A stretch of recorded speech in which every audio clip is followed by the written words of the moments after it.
नमस्कार, आप देख रहे राष्ट्र प्रथम और मैं हूं जय शर्मा। ट्विटर से मैं आपका स्वागत है। नजर करते हैं आज की ट्वीट पर। अमित शाह आज है जम्मू कश्मीर के दौरे पे। 3 दिन के दौरे पे जम्मू कश्मीर के है अमित शाह और आज उन्होंने कहा कि जम्मू कश्मीर में आज की ये रैली मोदी मोदी के नारे उन लोगों के लिए जवाब है जो कहते थे कि अनुच्छेद 370 हटेगा तो जम्मू कश्मीर में आग लग जाएगी, खून की नदियां बह जाएगी। आगे उन्होंने कहा कि 70 वर्ष तक जम्मू कश्मीर पर 3 परिवारों ने राज किया। लोकतंत्र सिर्फ अपने परिवारों में बना दिया था। आप सभी को कभी भी ग्राम पंचायत, तहसील पंचायत, जिला पंचायत या अधिकार मिला था क्या?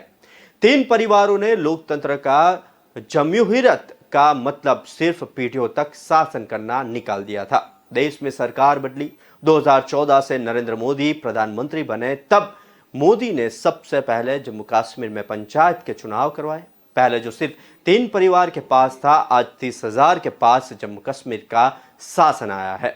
नरेंद्र मोदी ने 5 अगस्त 2019 को एक महत्वपूर्ण फैसला लिया। जम्मू कश्मीर से अनुच्छेद 370 और 35A को उखाड़कर फेंक दिया। अगर अनुच्छेद 370 और 35A नहीं हटता तो जम्मू कश्मीर में ट्राइबल रिजर्वेशन नहीं मिलता। जम्मू कश्मीर में 3 परिवारों ने भ्रष्टाचार करने में कोई कसर नहीं छोड़ी थी। आज नरेंद्र मोदी जी पूरे जम्मू कश्मीर के 27 लाख परिवारों को 5 लाख तक का स्वास्थ्य का पूरा खर्च उठा रहे हैं। 70 वर्ष में इन 3 परिवारों ने किया क्या, ये सवाल भी खड़ा किया। आगे उन्होंने कहा कि आजादी से लेकर 2019 तक पूरे जम्मू कश्मीर में 15,000 करोड़ रुपए का औद्योगिक निवेश आया था। 2019 से अब तक इन 3 वर्ष में 56,000 करोड़ रुपए का औद्योगिक निवेश पूरे जम्मू कश्मीर में आया है। मोदी जी ने 5 अगस्त 2019 को एक महत्वपूर्ण फैसला दिया और धारा 370 और 35A उखाड़कर फेंक दी। सब लोग विरोध करते थे। मुझे एक बात बताओ, ये धारा 370 35A न जाती तो ट्राइबल रिजर्वेशन मिलता क्या? अरे यार जोर से बोलो, मिलता क्या? ये आयोग। आगे की ट्वीट पर खबर करते हैं तो आपने ट्वीट करते हुए बताया कि गरीबों को मिलने वाली सब्सिडी खत्म करने की साजिश कर रही है बीजेपी। पहले बीजेपी नेता ने एससी में मुफ्त शिक्षा, इलाज, मुफ्त बिजली, पानी समेत सभी सुविधाएं बंद करने के लिए बिल डाली थी। फिर पीएम मोदी ने बुनियादी सुविधाओं को फ्री की रेवड़ी कहकर देश की गरीब जनता का अपमान किया। खबर आ रही है कि भारतीय जनता पार्टी द्वारा मनोनीत दिल्ली के उपराज्यपाल ने भारतीय जनता पार्टी के एक षड्यंत्र के अंदर हिस्सा लेते हुए वो काम किया है जिसके लिए भारतीय जनता पार्टी कई वर्षों से प्रयास कर रही थी। भारतीय जनता पार्टी का ये प्रयास काफी दिनों से देखा जा रहा है कि आम भारतीयों के लिए, गरीब तबके के लिए जहां जहां भी सरकारी सब्सिडी और सहूलियतें मिल रही हैं उनको किसी ना किसी तरीके से खत्म किया जाए। पहले इन्होंने सुप्रीम कोर्ट के अंदर अपने एक नेता अश्विनी उपाध्याय से पीआईएल डलवाई और कोशिश की कि सुप्रीम कोर्ट द्वारा जो है देश के अंदर जितने भी सब्सिडी मिल रही हैं, मुफ्त शिक्षा मिल रही है, मुफ्त स्वास्थ्य सेवाएं कहीं मिल रही हैं, दिल्ली और पंजाब के अंदर मुफ्त बिजली मिल रही है, दिल्ली के अंदर महिलाओं को मुफ्त बस यात्रा मिल रही है, सब तरीके की योजनाओं को सुप्रीम कोर्ट से खत्म कराने की साजिश पहले भारतीय जनता पार्टी ने की। प्रधानमंत्री जी ने कई जगह ऐलान किए कि गरीबों के लिए जो सहूलियतें मिल रही हैं वो मुफ्त की रेवड़ी है और इनको रेवड़ी कह के गरीबों का उपहास उड़ाया, गरीबों की गरीबी का मजाक उड़ाया गया। और जब सुप्रीम कोर्ट को भी यह पता चला कि ज्यादातर देश की पार्टियां और देश के लोग ये मानते हैं कि गरीबों के लिए तो काम करना जरूरी है, सुप्रीम कोर्ट ने अपने हाथ खींच लिए और वापस जो बॉल है वो सरकार के पाले में डाल दी। शिवसेना ने ट्वीट करते हुए दिया दशहरा का आमंत्रण। एक नेता, एक झंडा, एक मैदान, भक्तिमय शिव सैनिक और पारंपरिक ऐतिहासिक दशहरा सभा। स्थान छत्रपति शिवाजी महाराज, 5 अक्टूबर 2022 शाम 6:30 बजे। आइए देखते हैं वीडियो। छत्रपतींनी जे आपल्याला शिकवलं की एक तर कोणाच्या पाठीत करायचा नाही, जर कोणी पाठीत केला तर त्याचा कोथळा बाहेर काढल्याशिवाय राहायचं नाही। आज माझ्या हातामध्ये काय अधिकार म्हणून काहीच नाहीये, तर तुमच्या सगळ्यांच्या आशीर्वादाने मिळालेली एक शक्ती आहे, ती शक्ती घेऊन मी पुढे चाललेलो, लढायला चाललेलो आहे। आणि ही तीच शिवसेना आहे बघा, गच्च भरलेली आहे इकडे। सगळे एकत्र येऊन शिवसेनेवरती तुटून पडणार आहेत। हे ठाकरे कुटुंब आहे, संपवा। हे माझं ठाकरे कुटुंब आहे।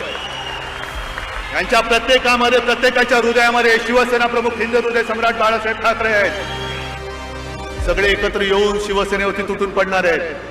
मर्द असतो तो याच लढाईची वाट बघत असतो आणि आम्ही त्याच लढाईची वाट बघतो।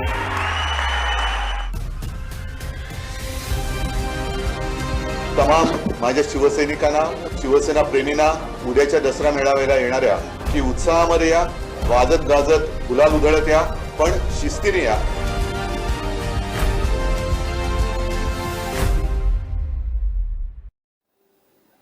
अरविंद केजरीवाल ने पहले ट्वीट किया था कि गुजरात को आपकी फ्री बिजली गारंटी खूब पसंद आ रही है, इसलिए बीजेपी दिल्ली में फ्री बिजली रोकना चाहती है। दिल्ली के लोगों का भरोसा रखना है, मैं आपकी फ्री बिजली किसी हालत में रुकने नहीं दूंगा। गुजरात के लोगों, आपको विश्वास दिलाता हूं कि सरकार बनने पर 1 मार्च से आपकी भी बिजली फ्री होगी। और उसको रीट्वीट करते हुए केजरीवाल ने लिखा कि आपने हर चीज पे इतना टैक्स लगा दिया, इतनी ज्यादा महंगाई कर दी, लोगों का खून चूस रहे हो। ऐसे में अगर मैं अपने लोगों की बिजली फ्री करके उन्हें थोड़ी राहत देता हूं तो वो भी आपके बर्दाश्त नहीं होता, वो भी आप रोकना चाहते हो, ये मैं किसी हालत में नहीं होने दूंगा। अमित शाह आज थे जम्मू कश्मीर के दौरे पे और उन्होंने ट्वीट करते हुए कहा कि सभी देशवासियों के लिए प्रार्थना की और महानवमी के पावन पर्व पर माता वैष्णो देवी मंदिर में मां के दर्शन व पूजा अर्चना करने का सौभाग्य प्राप्त हुआ और माता रानी से देश की प्रगति व समृद्धि की प्रार्थना भी की। आज बीजेपी उत्तराखंड प्रदेश कार्यालय में महानवमी के पावन पर्व पर देवी पूजन एवं हवन कार्यक्रम में सम्मिलित होकर मां भगवती से लोक कल्याण की कामना की। इस अवसर पर भाजपा प्रदेश अध्यक्ष महेंद्र भट्ट और समेत पार्टी पदाधिकारी एवं कार्यकर्तागण भी उपस्थित रहे।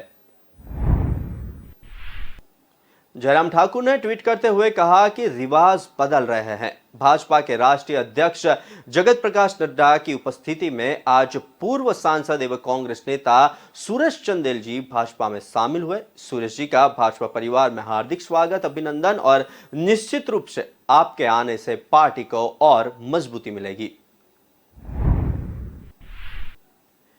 मनीष सिसोदिया ने ट्वीट करते हुए कहा कि गुजरात हारने का डर न जाने इनसे और कितनी फर्जी जांच करवाएगा। जनता को फ्री बिजली न मिले इसके लिए भी जांच की साजिश पर उतर आए। अब जनता को दी जा रही फ्री बिजली में भी अनियमितता है। पिछली सारी जांचों के नतीजे कहा है गुजरात में अरविंद केजरीवाल जी को मिलता जन समर्थन ये बर्दाश्त नहीं कर पा रहे हैं। वक्त हुआ एक छोटे से ब्रेक का, लेते एक ब्रेक।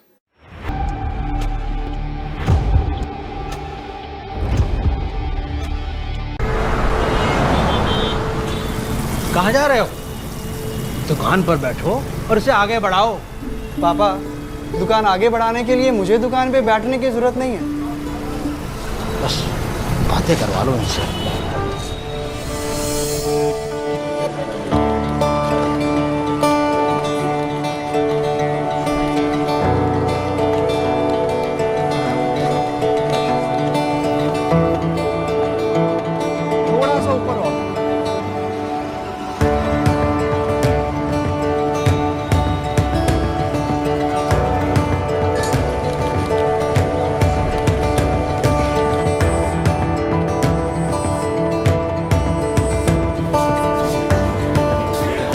लो जी मैडम, आपके 4 किलो लड्डू। ये बेटा इनका लड्डू पैक कराओ। क्यों पापा, बढ़ गई ना दुकान आगे? हाँ बेटा, अब तक सबकी खुशी के लिए मिठाई खिलाई है, मगर आज अपने बेटे के हुनर के लिए खुद खाऊंगा। जब खिलकर निकलता है स्किल, तो सलाम करता है हर दिल। DSEU, इंडिया की पहली स्किल एंड एंटरप्रेन्योरशिप यूनिवर्सिटी, जहां ऐसे कोर्सेज में हैं डिग्रीज और डिप्लोमास जो बेटर फ्यूचर की ओर ले जाएंगे आपको।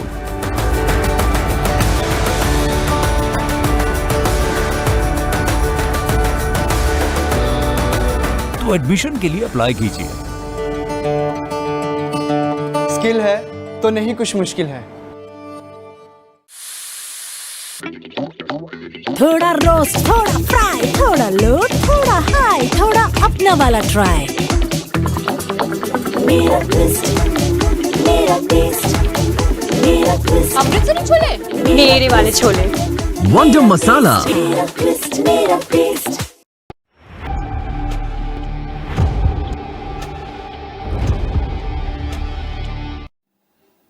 ब्रेक बाद रुक करते आगे की ट्वीट पर। अनुराग ठाकुर ने ट्वीट करते हुए कहा कि हिमाचल में जिसने खोले प्रगति के द्वार, वो है डबल इंजन भाजपा सरकार। चलो बिलासपुर करे व्यक्त प्रधानमंत्री नरेंद्र मोदी का आभार। आइए देख। भूपेश बघेल ने ट्वीट करते हुए कहा कि सभी प्रदेशवासियों को महानवमी के पावन अवसर पर बधाई एवं शुभकामनाएं।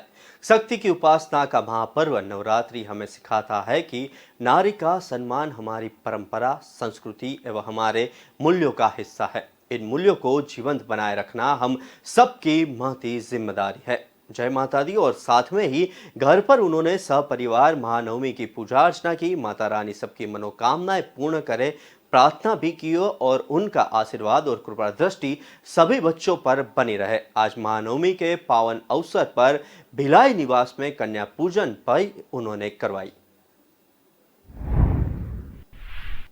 फिल्म आदिपुरुष में हिंदू धर्म की आस्था पर कुटिलताघात और धार्मिक भावना को आहत करने वाले कई आपत्तिजनक दृश्य है। इस पर फिल्म के निर्माता निर्देशक ओम राउत को पत्र लिख रहे थे और इसके बाद भी आपत्तिजनक दृश्य नहीं हटाए जाते हैं तो कानूनी पक्ष पर विचार किया जाएगा। छतरपुर में माता बंबरवेनी मंदिर परिसर में आपत्तिजनक फिल्मांकन के खिलाफ FIR दर्ज करने के निर्देश भी पुलिस अधीक्षक को दिए गए हैं। एक वीडियो वायरल हो रहा है छतरपुर का, सर एक युवती है नेहा मिश्रा जो डांस कर रही है मंदिर की। मैं पहले भी इस तरह के जो मंदिरों के अंदर जाके, चाहे वो सूटेबल बॉय हो या दूसरे फिल्में हो, जो दृश्य मंदिर के अंदर फिल्माए जाते हैं, मैंने उस पर आपत्ति की थी और मैंने कहा था कि हम फिर केस रजिस्टर्ड करेंगे। इसके बावजूद भी उन्होंने किया है। मैंने SP छतरपुर को बोला है कि इन पर FIR करें। पुरुष एक फिल्म आ रही है, इसका टीजर रिलीज हुआ है। आपत्तियां जताई जा रही हैं कई तरफ से उसकी चित्रण को लेकर के, रामायण के जो किरदार। मैंने उसका ट्रेलर देखा है और सच में उसमें आपत्तिजनक दृश्य हैं। हमारी आस्था के जो केंद्र बिंदु हैं उनको जिस रूप में दिखाया गया है वो अच्छा नहीं है। अब हनुमान जी कई अंग वस्त्र जो हैं चमड़े के उसमें दिखाए गए हैं, जबकि हनुमान जी के तो चित्रण में अलग से कहा गया है कानन कुंडल कुंचित केसा, हाथ वज्र और ध्वजा विराजे, कांधे मूज जनेऊ साजे। उसमें उनके अंग वस्त्र सब बताए गए हैं। उसके बाद में जिस तरह का किया गया है, ये आस्था पर कुठाराघात है। ये धार्मिक भावनाओं को आहत करने वाले दृश्य हैं और मैं इसके जो निर्माता हैं ओम राउत जी, उनको पत्र लिख रहा हूं कि इस तरह की जितने भी दृश्य हैं इन्हें वो हटाएं। अगर वो नहीं हटाते हैं तो उसके बाद में हम कानूनी कार्रवाई पर विचार करें। रुक करते आगे की ट्वीट पर शिवराज सिंह ने ट्वीट करते हुए बताया कि हमने एक ग्रीनफील्ड एयरपोर्ट के निर्माण की भी योजना बनाई है जिस पर जल्द ही निर्णय होगा। रीवा और उज्जैन की हवाई पट्टी के विस्तार की भी योजना राज्य सरकार ने बनाई है। मैं आज तीनों शहरों की जनता को नवीन उड़ानों के लिए बधाई देता हूं। चारों दिशाओं में मध्य प्रदेश लगातार विकास और प्रगति कर रहा है। हमें इस विकास को और गति देनी है, चाहे वे औद्योगिक विकास हो या पर्यटन हो। मुझे कहते हुए प्रसन्नता हो रही है कि केंद्रीय मंत्री ज्योतिरादित्य सिंधिया के विभाग संभालने के बाद तेज गति से फ्लाइट्स की संख्या बढ़ रही है। आज मैं तीनों शहरों की जनता को नवीन उड़ानों के लिए बधाई देता हूं। जबलपुर एवं इंदौर ग्वालियर इंदौर के लिए नवीन विमान सेवाओं के शुभारंभ कार्यक्रम में ज्योतिरादित्य सिंधिया और जनरल वीके सिंह के साथ वीसी के माध्यम से सहभागिता भी की। मध्य प्रदेश भी स्वच्छता के मामले में देश में आज नंबर 1 के स्थान पर पहुंच गया है। मध्य प्रदेश के बाकी शहरों ने भी बहुत अच्छा प्रदर्शन किया है। ग्रामीण क्षेत्र में भी पश्चिम जोन में हम पहले स्थान पर हैं। इंदौर भी बढ़ रहा है, मध्य प्रदेश भी बढ़ रहा है। मुझे लगता है कि बाबा महेंद्र हार्डिया ऐसा छोटी सूरत बिखरी उनकी, इसलिए तो तेजी से हम लोग आगे बढ़ रहे हैं। मैं इतनी भूमिका इसलिए बांध रहा था कि चारों दिशाओं में लगातार मध्य प्रदेश प्रगति और विकास कर रहा है, लेकिन इस विकास को और गति देनी है। चाहे वो औद्योगिक विकास हो, चाहे वो टूरिज्म हो, अगर और गति देनी है तो कहीं भी हम चले जाएं। अगर निवेशक आए या पर्यटक आए तो वो पूछते कि कनेक्टिविटी कैसी है। कई चीजें समय अब ऐसा है कि लोगों के पास बाय ट्रेन या और किसी मार्ग से आने का समय नहीं है। कनेक्टिविटी का मतलब है सीधे एयर कनेक्टिविटी से। और सिंधिया जी के विभाग संभालने के बाद मुझे कहते हुए आनंद और प्रसन्नता है कि तेज गति से हमारी फ्लाइट्स की संख्या बढ़ रही है। अब हमारा इंदौर को अनेकों शहरों से जुड़ा ही है, जबलपुर भी 9 शहरों से जुड़ा है, ग्वालियर की कनेक्टिविटी निरंतर बढ़ रही है और आज भी जबलपुर इंदौर ग्वालियर इंदौर,